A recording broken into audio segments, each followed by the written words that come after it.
J movie reviews back again. Man, this is crazy, y'all. My buddy just texted me, man, and told me that Bill Paxton is dead, man. Bill Paxton! Hudson from Aliens! Simon from True Lies! Trespass, One False Move, Next of Kin, Commando, Navy SEALs, A Simple Plan, Monolith. What's that movie he did with Mark Wahlberg? Travelers, The Dark Backward, The Vagrant, Predator 2, Twister. Man, this is crazy, man. He was only 61 years old. He was 61 years old. What is going on, man? We lost Prince, we lost Michael Jackson, we lost George Michael. This is crazy, man. This is crazy. What? Man, and, from what I read, my buddy texted me, and I'm like, oh, man, come on, man, quit playing, man. And I Googled it on my phone as soon as I left the gym, and it popped up on my phone. And, first of all, the man looked good. I mean, Bill Paxton, he was 61 years old. He didn't look 61. Honestly, looking at him, and I'm pretty sure his hair was probably colored. His hair is probably maybe graying or maybe George Clooney kind of thing going on. But I'm pretty sure he had brown coloring. It looks like it was. But even still, Bill Paxton, you easily could take a picture of him on that Training Day show and take a picture of him from The Simple Plan, and you wouldn't be able to tell the difference, man. He literally looks that good. He was always in good shape. I never saw him like overweight. Some movie stars and actors and stuff sometimes, overindulge a little bit. They gain weight. He never slipped like that. He was always the same weight his whole life. He was always a thin man. I'm sorry I left out Near Dark too. This is crazy, man. I'm very sad to hear this, man. I grew up with him as an actor. He's definitely one of the eccentric. What I loved about Bill Paxton is that he could be very eccentric and wild and over the top and crazy, but then he could be dramatic too. So he could do Weird Science, and he could do the Dark Backward. He could do Simon, but then he could do One False Move. He could do, I don't know what the movie's called, Traveler or Travelers. But anyway, Mark Wahlberg was it, and I think Julianne Margulies from ER was in it too, I think. But, and he could do Apollo 13, it's just really nuts, man. He was a very versatile actor. He was a very strong actor. And he is one of the few character actors who just really has done all genres, man.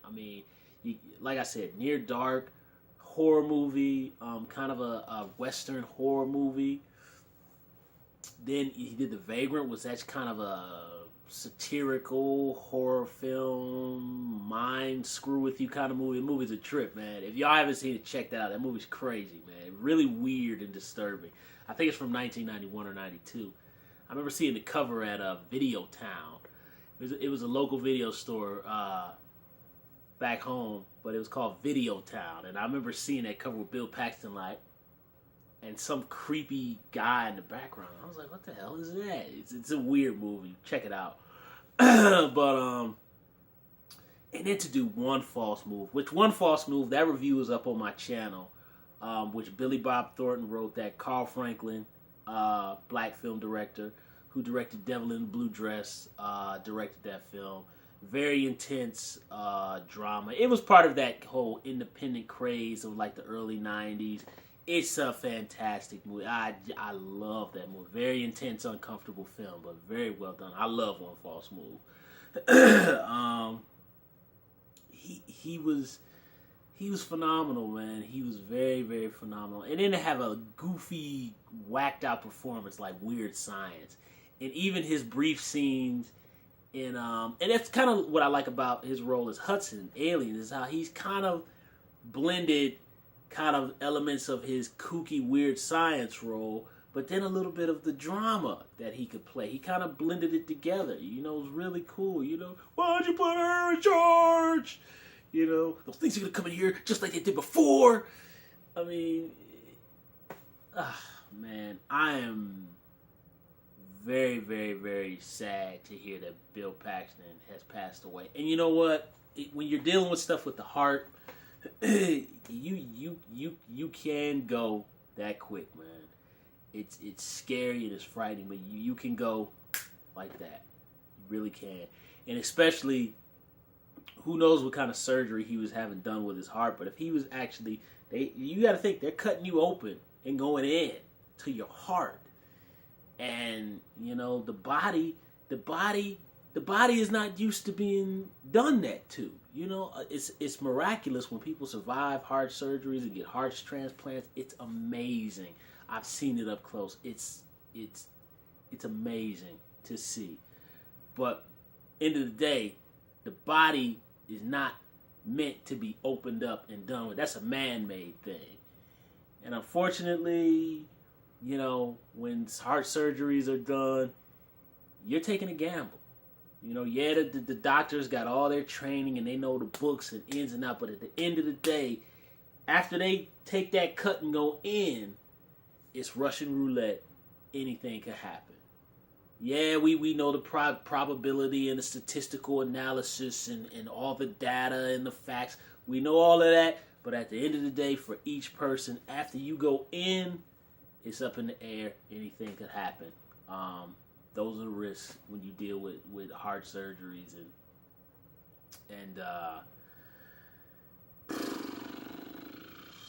I've seen many of folks go over heart surgeries, and believe me, they go like that, man. You know, when you're fooling with the heart, and supposedly I think I didn't get the full story, but he was having heart surgery and he had a stroke. I mean, sometimes the body can't handle it. You know, you going inside messing with it. The body is meant to just be as is, and when you go, sometimes the body can't handle it. The body can't take it. It's very sad. It's very sad. Bill Paxton is always, and you know, for me, and you guys see the movie reviews I do on my channel, I like all sorts of films, but you know, I kind of personally, in my taste, lean towards the eccentric. I don't know the word, but you know, I don't go towards traditional taste. You know, I like traditional, but I also like things that are outside the realm a little bit. You know, and he was definitely a character actor who kind of appealed to kind of my taste. And he's somebody who I've grown up watching this man since I was a kid, and he definitely is a part of my early film going experiences. Every film of his I've ever seen, I rented from the video store. I remember how bad I wanted to see Trespass when that movie came out. The one with Ice Cube, William Sadler, and Ice-T, where they're stealing the gold in the abandoned building, the two firemen. Him and William Sadler are firemen in that movie, directed by Walter Hill. And I can still distinctly remember me and my parents, we went to go see Malcolm X with Denzel Washington, which I was fine with seeing Malcolm X, but I was about 10 when Malcolm X came out. I was 10 or 11. So my interest was like, and the funny thing was, in this movie theater we went to, they had Malcolm X here and Trespass was right next door. And at that time, these movie theaters had little windows, like a little window you could see through, like a window at the old school McDonald's back in the day, or like a front of a high school door. And I still remember how much more I wanted to see Trespass than I wanted to see Malcolm X, which we all know clearly what the better movie is. But I still remember. I left out of Malcolm X. I told my parents, hey, I gotta go to the bathroom. And they were like, okay. So I left out the theater and I actually snuck into Trespass and watched a little bit of it. It was on the scene where William Sadler and Bill Paxton are trying to put the 2x4 across to the other building, and Bill Paxton is trying to crawl across, and Zeus, Debo from Friday, shoots that M16 down and breaks the piece of wood, and Bill Paxton goes, F that plan! That was my brief moment of seeing Trespass theatrically, is sneaking into that one part of the film. And I really wanted to. Trustpad had amazing trailers when that movie came out. Go back and watch some. If you guys can find some retro TV spots on YouTube, the trailers are better than the actual movie. But Bill Paxton's really good in that film. But I am very sad that he's gone. We've lost so many people. I also forgot to mention that we also lost Tommy from Martin. You know, time to get that freak on, dog. You know, we lost him too. I think he had a heart attack as well. So, you know, if there's anything that could be said, look, I don't know the circumstances of Mr. Paxton's heart issues. Who knows? But the only thing I can say is, in seeing firsthand a lot, the stuff with the heart, anything that's surgery with your heart, it's a gamble, man. It ain't no guarantees, and that's for every single last one of it. That's for me, that's for you, all of us. I will miss Mr. Paxton very deeply, but right here, his great work lives on right here. And in all my other VHS tapes that are lying around the house here. So all I can say is, Mr. Paxton, rest in peace, sir. If you're watching from upstairs, I will miss you very much. Sadly, I'll never get a chance to meet you one day. I would have liked to have met you maybe at a Comic-Con convention or something. Convention or something. Unfortunately, that'll never happen. But rest in peace, Mr. Paxton. I will miss you, sir. On that note, why don't you put her in charge? RMJ Movie Reviews, folks. I'll see you guys soon.